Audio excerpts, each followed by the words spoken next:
Assalamualaikum warahmatullahi wabarakatuh. Perkenalkan, nama saya Muhammad Albert Suarats dari Teknologi Rekayasa Otomasi Angkatan 2024, Sekolah Vokasi Universitas Diponegoro, dengan NIM 4004032462010 atau dengan 3 digit NIM terakhir 010. Nah, pada pemaparan presentasi saya yaitu untuk melengkapi tugas praktikum mata kuliah dasar sistem kontrol dengan judul yaitu Sistem Kendali Temperatur dengan Autonix TK4S T4RN untuk pengambilan data secara manual. Nah, sebelum lanjut pada slide berikutnya, saya akan menjelaskan beberapa tujuan saya mengenai pemaparan video kali ini. Yang dimana pada pemaparan saya itu mempelajari prinsip pengendalian suhu terhadap atau berbasis kontrol on-off dan PID dengan menggunakan Autonix TK4S. Nah, yang dimana Autonix TK4S ini itu berfungsi sebagai temperatur kontrol yang biasanya digunakan dalam sistem industri dengan fokusnya itu terhadap suhu atau pemanas. Nah, dalam penjelasan saya berikutnya itu berfokus pada percobaan yang telah saya lakukan pada praktikum sebelumnya, yang dimana pada praktikum yang saya lakukan itu menggunakan modul. Nah, di modul itu terdapat Autonix TK4S, Thermocouple, dan Bohlam.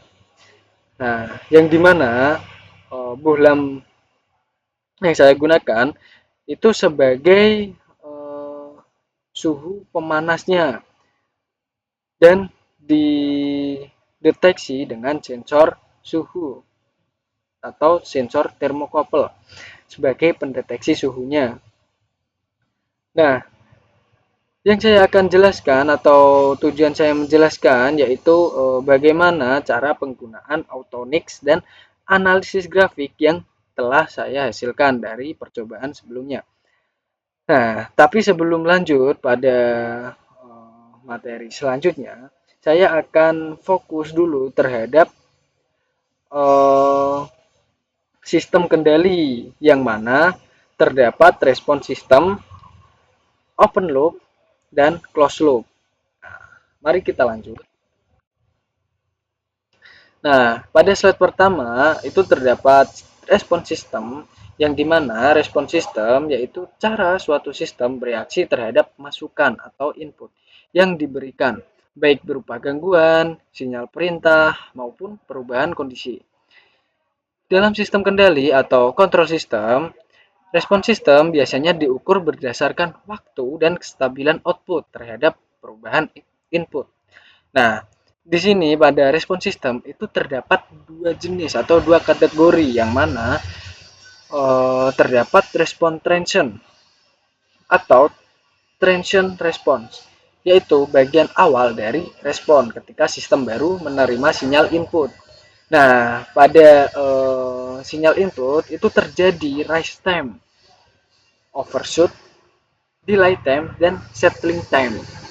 Nah, di sini itu bisa dilihat pada grafik yang telah saya tampilkan, yang dimana pada respon transient itu terdapat yang namanya overshoot dari awal atau dari poin 0 ke poin stabil itu melewati yang namanya overshoot.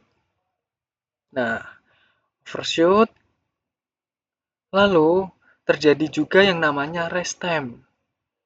Rest time selanjutnya itu terjadi pada delay time, time delay, dan settling time. Nah, pada blok ini itu sebelah kiri itu bisa dinamakan yaitu dalam kategori respon transient. Nah, pada respon transient. Nah, Mari kita lanjut pada kategori respon tuna atau steady state.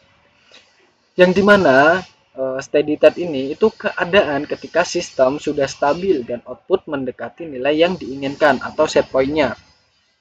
Bisa dilihat pada yang sebelah kanan setelah garis titik-titik.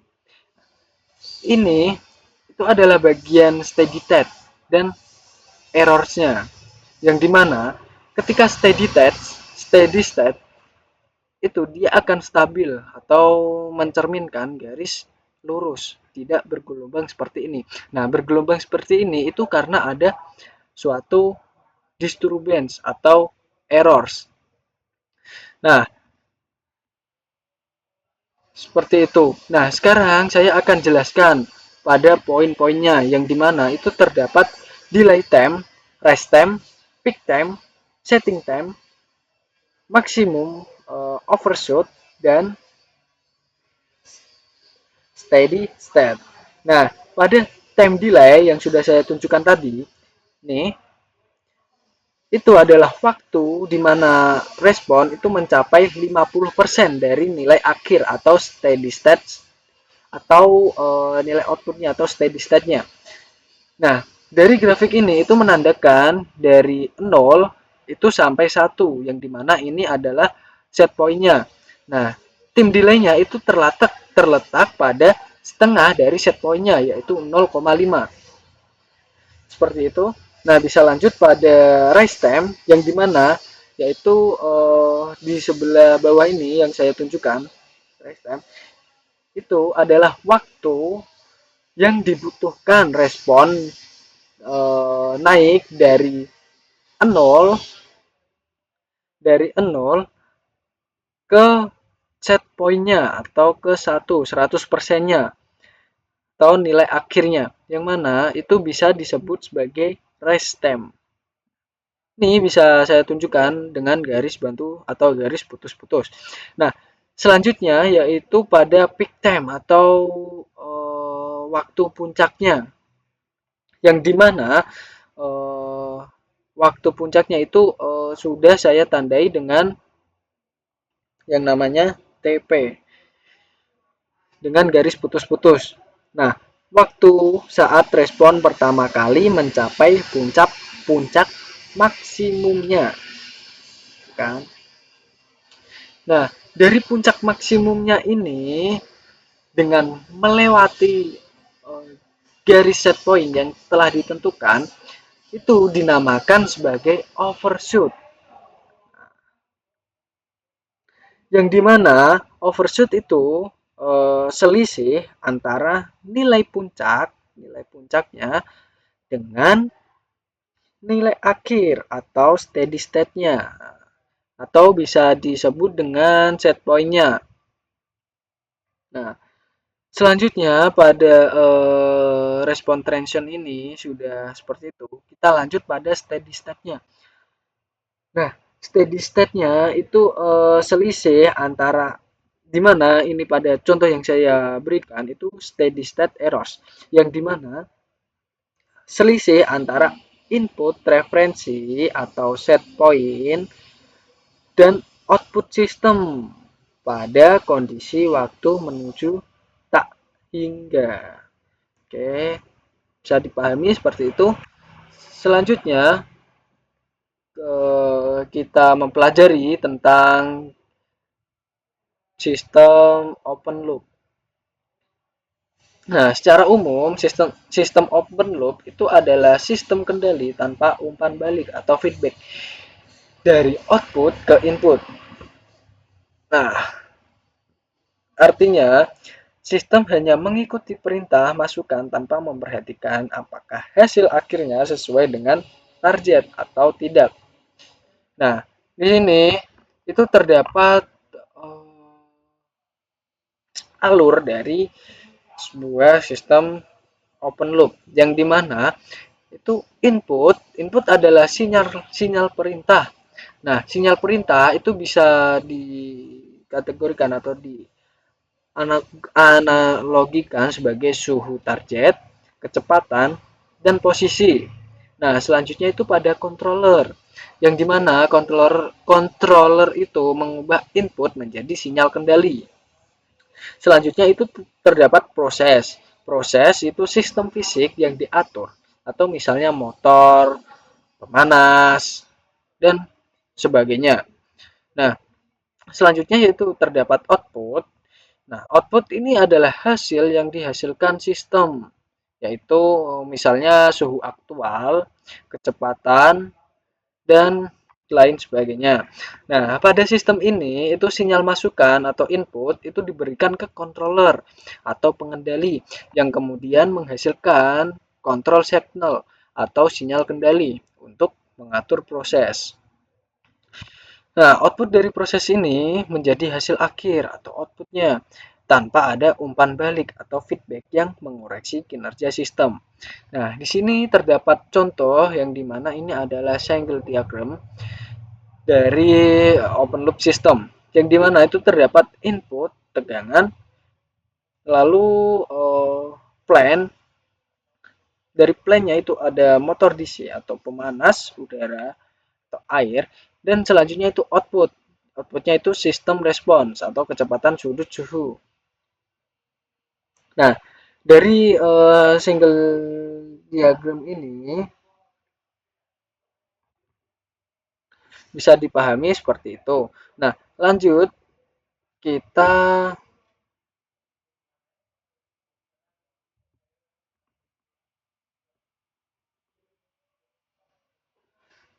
kita bahas mengenai closed loop atau loop tertutup. Nah, dari penjelasan umumnya, sistem closed loop itu memiliki feedback yang mengukur hasil output dan mengirimkannya kembali ke sistem pengendali untuk dibandingkan dengan nilai set point. Nah, selisih antara keduanya itu disebut errors. Dan errors inilah yang digunakan untuk menyesuaikan aksi kontrol agar output mendekati target. Nah, dari alur sistem closed loop itu bisa dilihat dari kanan layar yang dimana itu terdapat input atau set point yang ditentukan nilai target sistem dan selanjutnya itu ada controller. Controller itu mengeluarkan sinyal kendali berdasarkan errors. Selanjutnya itu ada proses yang dimana sistem fisik yang diatur. Selanjutnya itu ada output. Output itu hasil yang diukur. Nah, perbedaan pada closed loop dan open loop itu terdapat pada measuring elemen atau sensornya. Kalau eh, tadi kalau open loop itu tidak ada sensor sebagai umpan baliknya. Nah, kalau di closed loop itu ada sensor sebagai umpan baliknya, di mana sensor ini membaca output dan mengirim umpan balik ke controller. Selanjutnya itu feedback loop, yang di mana jalur koreksi otomatis berdasarkan hasil nyata. Nah, sistem ini itu memiliki umpan balik atau feedback dari output yang diukur melalui measuring element atau elemen pengukur seperti sensor, eh, dan lain-lainnya. Selanjutnya, data ini dikirim kembali ke controller untuk dibandingkan dengan nilai input atau set point. Nah, selisihnya disebut error signal dan controller akan menyesuaikan control signal untuk meminimalkan error tersebut. Nah, di sini itu terdapat contoh dari single diagramnya dari cross loop yang dimana single diagram ini itu memiliki input atau referensi set point yaitu di sebelah kiri yang mana itu akan langsung mengirimkan ke present value atau PV. Nah, PV ini itu adalah nilai keluaran aktual dari sistem yang diukur oleh sensor. Nah, di sini. Dalam ini itu terdapat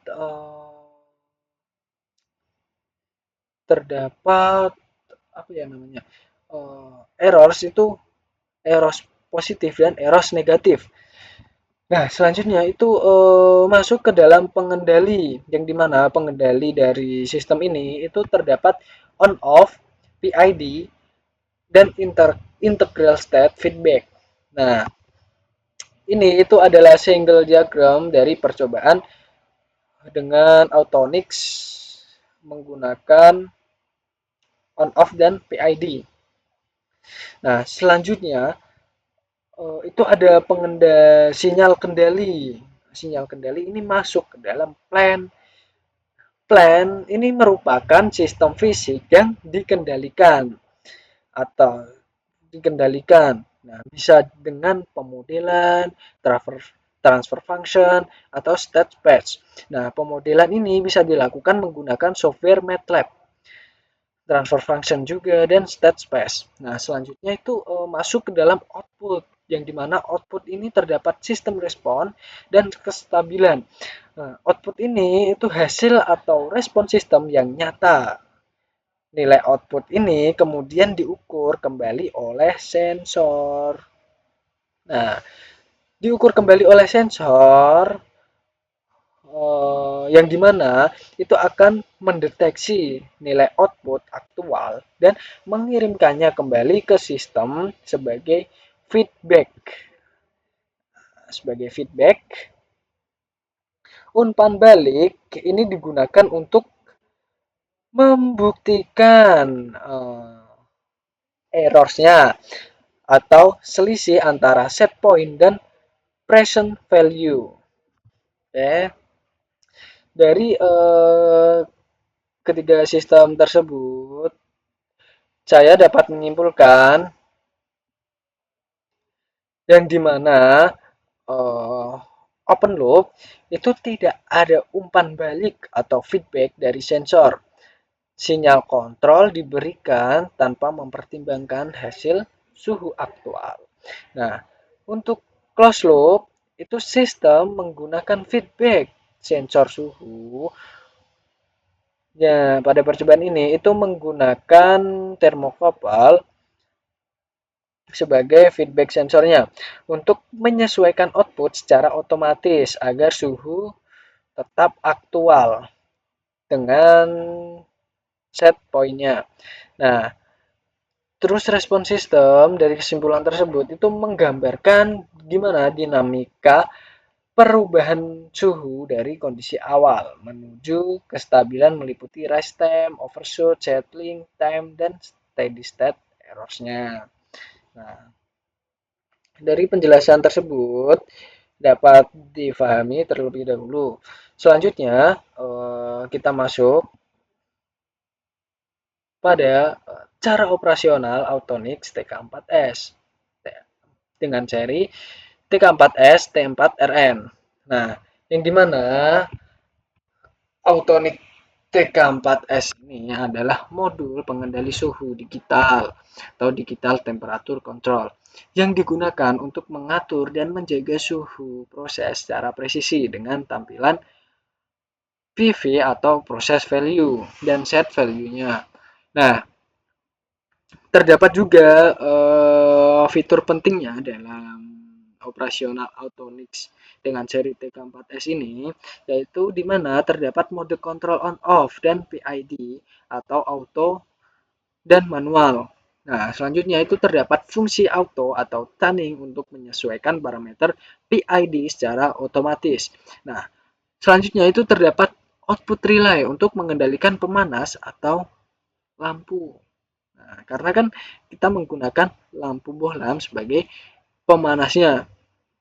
Nah, selanjutnya itu ada tombol navigasi untuk ubah nilai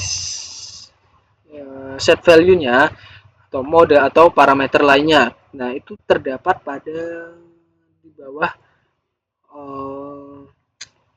display dari Autonix-nya.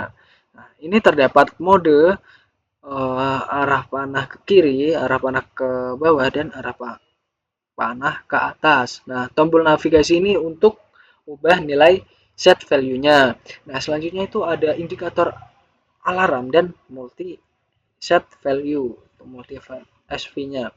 Nah, dari fitur tersebut itu dapat digunakan dengan cara operasionalnya seperti berikut, yang dimana operasional pertama yaitu nyalakan alat dan pastikan sensor thermocouple tersambung.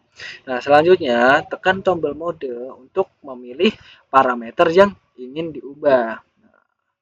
Mode ini ditekan. Selanjutnya, gunakan tombol untuk mengubah set point suhu atau SV. Gunakan tombol dari anak panah ke atas dan anak panah ke bawah. Pilih mode on off atau PID melalui menu parameter kontrol. Nah, selanjutnya itu amati perbedaan respon sistem pada kedua mode tersebut. Dari cara operasional Autonix ini itu bisa kita lanjut dengan demo cara penggunaannya. Nah, bisa disimak video yang saya tampilkan di sini. Itu pada praktikum, maaf, pada percobaan ini itu menggunakan modul yang dilengkapi dengan komponen Autonix dengan seri TK4S. Dan selanjutnya itu terdapat lampu bohlam. Lampu bohlam ini tertutup dengan botol agar tidak silau ketika nyala dan mati. Nah, dengan modul ini itu pewiringannya itu di wiring sesuai dengan rangkaian yang telah disesuaikan dengan modul yang digunakan. Nah, selanjutnya bisa kita lihat. Oke, kita lihat yang pertama itu dengan menekan tombol power on off. Nah, selanjutnya itu melihat pada display dari Autonix TK4S ini dengan mengatur dengan menekan mode dengan maaf saya dengan menekan mode dengan cara di hold untuk menghasilkan menu pada setting parameternya. Nah, lalu parameter itu disetting dengan tugas atau soal yang urutan yang telah diberikan pada praktikum ini, yaitu bisa dilihat pada layar handphone di sebelah kanan, teman-teman. Yaitu terdapat parameter seperti ini. Nah, selanjutnya kita lihat, kita setting dengan cara tekan atas dan bawah. Itu. Nah, pada percobaan ini itu menggunakan histeresis 1 derajat Celcius atau histeresis 1. Kita lanjut ke parameter 2. Setelah parameter 2, nah kita coba jalankan. Nah, di sini itu terdapat juga kenapa lampu ini nyala on off. Nah, karena sistem kendalinya itu dirancang atau diset sebagai saklar on off untuk mengatur suhu agar sesuai dengan set point steady state-nya. Yang dimana untuk apa ya? Untuk menahan suhu atau mengontrol suhu agar tetap pada set point-nya. Nah, dari demo penjelasan atau demo cara operasionalnya itu seperti itu. Selanjutnya kita lanjut untuk cara pengambilan data secara manual. Nah, sebelum saya menjelaskan cara pengambilan data secara manual, saya izin untuk minum dulu ya, teman-teman.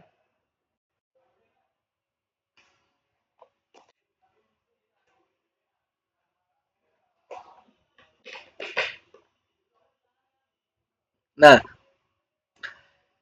kita lanjut. Cara pengambilan data secara manual itu data diambil dalam pengambilan data secara manual. Terdapat langkah-langkah yang ditetapkan agar percobaan yang dilakukan sejalan dengan proses untuk mengamati sistem dari proses filenya. Nah, dari pengamatan data itu kan dari praktikum yang sudah saya lakukan itu menggunakan timer untuk mengetahui kapan on off pada sistem tersebut terkendali. Nah, dengan langkah-langkah pengambilan data yaitu di mana tentukan set point suhu yang diinginkan. Dalam percobaan ini itu menggunakan suhu set point yaitu 50 derajat Celcius. Nah, yang kedua itu nyalakan sistem dan amati proses value pada display.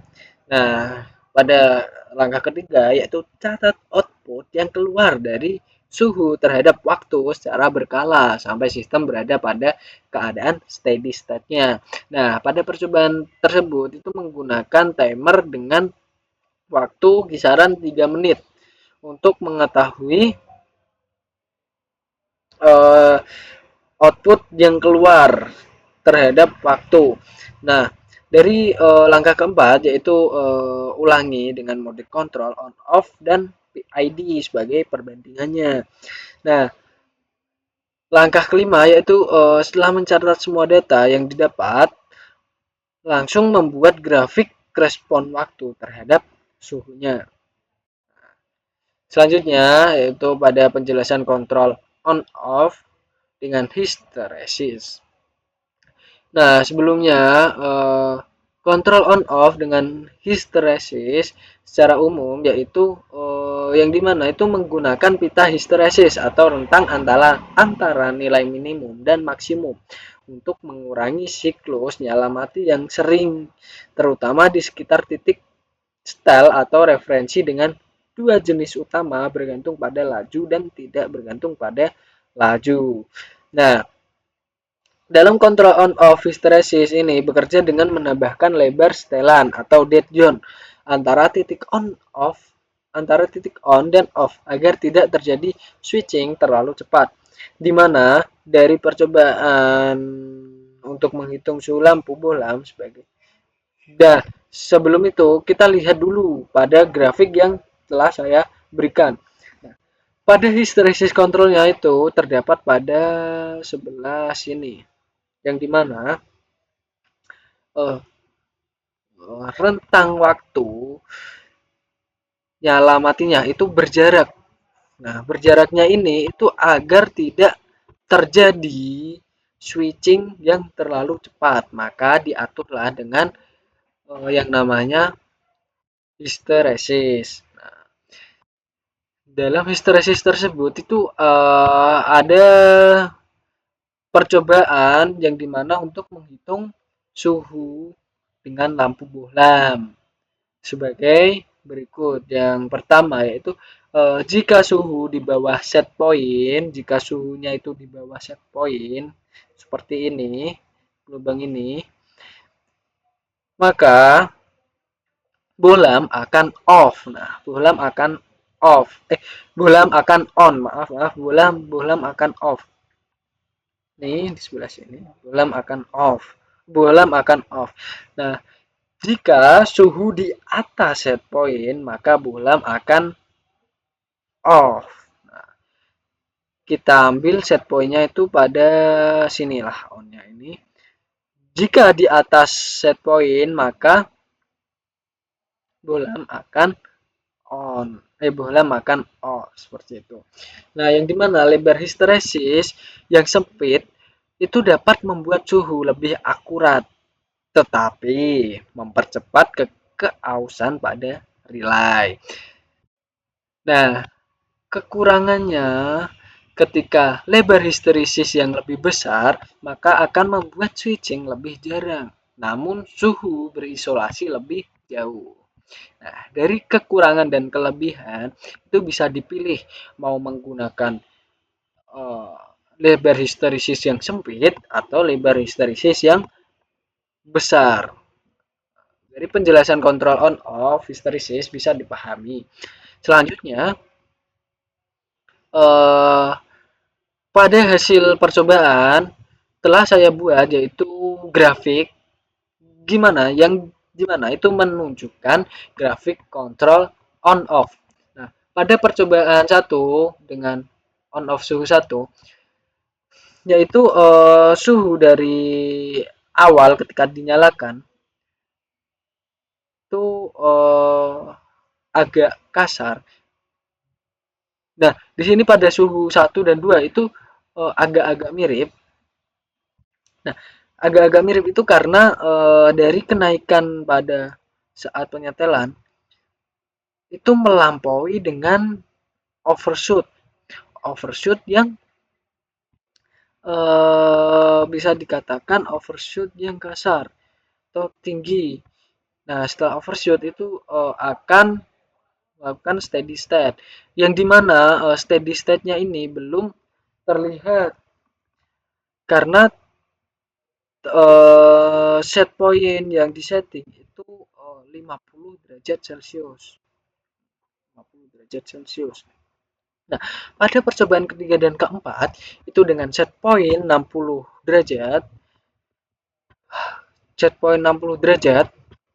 Nah, yang di set itu dengan grafik yang menunjukkan overshoot-nya itu tidak terlalu tinggi atau halus dengan steady state yang masih ngambang. Nah, seperti itu bisa dilihat pada grafik kontrol on off ini. Dari analisis tersebut bisa disimpulkan bahwasanya pada histeresis itu berperan penting dalam pengaturan suhu, yang dimana ketika lebar pulsa yang sudah saya tadi jelaskan, lebar histeresis, ketika misal nih dikasih lebar histeresis itu 1 derajat, maka yang akan dihasilkan grafiknya itu akan halus atau uh, bisa di apa ya, disimpulkan untuk mencapai nilai set point dengan output yang stabil itu semakin cepat, tapi relay akan cepat aus karena lebar dari histeresis itu terlalu sempit. Jadi bohlam itu akan hidup mati, hidup mati, hidup mati, dan mengakibatkan keausan pada relay. Nah, pada grafik 1 dan 2 ini histeresis dengan histeresis kategori lebar, yang dimana bisa dilihat untuk on off-nya atau naik turunnya itu sangat lama atau sangat lebar lah. Jadi untuk mencapai output dengan steady state-nya itu lama. Nah, seperti itu. Atau jika penjelasan atau analisis saya ini ada kekeliruan atau ada salah, mohon bisa diberikan saran di kolom komentar atau kritiknya juga boleh. Nah, selanjutnya itu kita lanjut pada kontrol PID, yang dimana kontrol PID secara umum itu terdapat proporsional, integral, dan derivatif. Nah, pada pengendali suhu yang digunakan seperti Autonix TK4S ini bekerja dengan mengatur proporsi waktu on dan off atau duty cycle berdasarkan besar kesalahan atau errors antara suhu aktual dan suhu set point. Nah, di sini terdapat 3 kategori, yang dimana jika suhu jauh dari set point, maka controller memperpanjang waktu on agar pemanas bekerja lebih lama dan suhu cepat naik.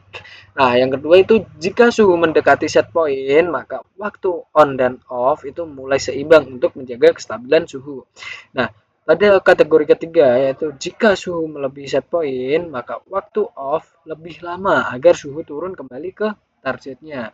Nah, karena output TK4S ini dikirim dalam bentuk pulsa atau on-off dengan frekuensi tinggi, sistem ini menyerupai kontrol kontinu atau analog meskipun menggunakan sinyal digital.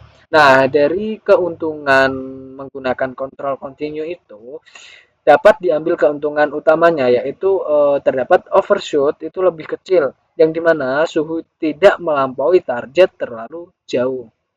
Nah, yang kedua itu stabilitas suhu lebih baik, yang dimana perubahan suhu itu halus dan tidak berisolasi besar. Nah, pada keuntungan ketiga yaitu respon lebih cepat dan efisien dibanding kontrol on off biasa. Oke, selanjutnya. Nah, di sini tuh ada grafik dari kontrol PID. Nah, sebelum saya jelaskan, saya izin untuk minum dulu ya.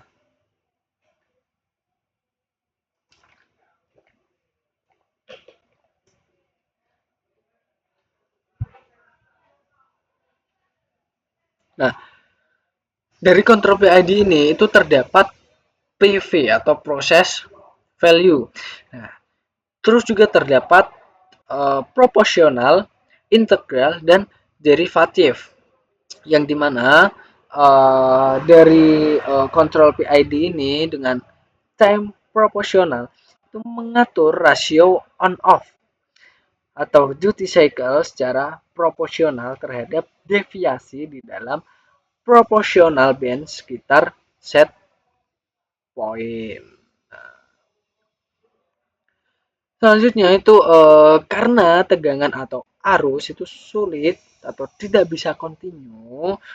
Nah, karena output dari TK4S T4RN ini adalah relay, sinyal yang dikirim sebagai pulsa on off itu dapat berulang dengan frekuensi cukup tinggi. Nah, dari keuntungan menggunakan TK4S ini. Nah, dengan perilakunya itu mendekati sebagai kontrol continue. Nah, terus satu siklus kontrol itu berdurasi konstan di bawah band atau selalu on. Di atas band itu selalu off, kan? Nah, di dalam band itu adalah rasio on atau off itu berubah sesuai deviasi. Nah, dalam contoh ketika on 0,7 detik dan off 0,3 detik, saat proses value-nya itu di bawah set point, maka on itu akan 0,5 detik dan off itu 0,5 detik. Di set point on sama dengan off itu 0,5 detik. Jadi seimbang antara on dan off-nya. Dibandingkan dengan on off murni, di mana overshoot itu lebih kecil dengan siklus kontrol yang lebih pendek, memberi hasil kontrol itu lebih baik. Selanjutnya, ini ada demo mengenai cara penggunaan pada sebentar saya pause. Demo untuk proses di mana menggunakan mengatur PID dalam Autonix TK4S ini. Nah, kita hold modenya sampai menemukan parameter. Nah, kita setting di parameter 2. Nah, selanjutnya kita lakukan ke proporsional atau dengan kode P. Nah, kita setting sesuaikan dengan parameter yang telah ditentukan. Nah, setelah P disetting, maka tekan mode dengan menyeting integral dan derivatif. Karena percobaan ini itu tidak menggunakan integral dan derivatif, maka langsung aja di skip atau dikasih nilai 0 dan 0. Oke. Sebelumnya kita ulangi lagi pada setting di mana maaf ini tidak bisa tidak bisa di itu ya. Oke, kita tunggu aja. Kita pelan-pelan. Nah, kita setting ke parameter 2 untuk menentukan PID-nya. Nah, karena percobaan ini itu hanya menggunakan proporsional, maka yang disetting hanya proporsionalnya doang. Nah, di sini itu disetting pada parameter 40 pada proporsionalnya. Selanjutnya itu integral. Nah, integral dan derivatif. Oke. Setelah itu tekan hold pada mode untuk meraningkan atau eh, menghidupkan atau menjalankan sistemnya. Nah, di sini tuh terlihat atau maaf ini karena videonya kurang panjang. Ini yang akan terjadi ketika modul sudah running, maka lampu ini itu akan on off secara otomatis.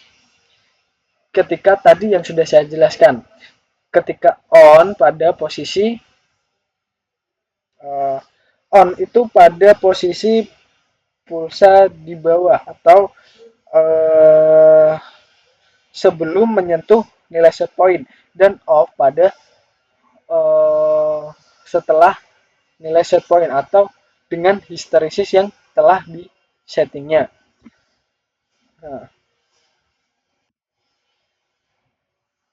nah, pada grafik kontrol PID yang telah dilakukan pada praktikum ini, itu dengan ukuran parameter seperti di atas ini, tuh seperti ini, dengan suhu set pointnya yaitu 50 derajat Celcius. Nah, yang dimana pada pada proporsional dengan parameter 10 itu terdapat overshoot dan langsung ke apa ini dan langsung ke steady state-nya atau nilai output normalnya, nilai output stabilnya.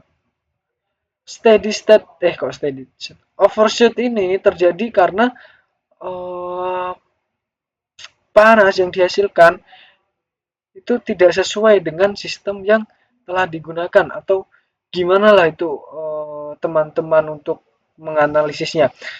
Nah, intinya itu overshoot ini sebagai disturbance. Nah, lalu menghasilkan steady state yang baik atau steady state yang sempurna dari output yang stabil. Nah, dari keenam grafik ini yang paling bagus atau paling halus paling apik lah, paling jos digunakan atau berhasil dari grafik ini yaitu pada uh, proporsional dengan parameter 10 karena nilai set point pada steady state itu sesuai dengan 50 derajat Celcius. Nah, pada yang lainnya ini itu uh, mencapai 60 derajat, 60 derajat, 60 derajat, 60 derajat, 60 derajat dan tidak sesuai dengan parameter yang disetting.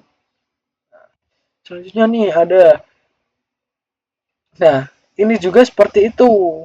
Tidak sesuai dengan parameter yang disetting. Nah, dari grafik ini itu grafik yang paling bagus yaitu pada proporsional dengan parameter 10. Nah, seperti itu teman-teman. Oke, dari grafik kontrol PID dengan proporsional jika ada kekeliruan dalam saya menganalisis atau menjelaskannya tidak sesuai dengan apa yang apa yang seharusnya terjadi, eh, saya mohon maaf karena kita juga sama-sama untuk belajar.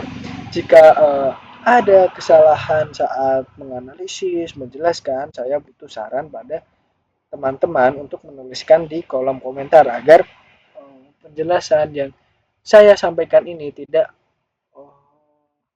me, tidak menyesatkan orang yang melihatnya.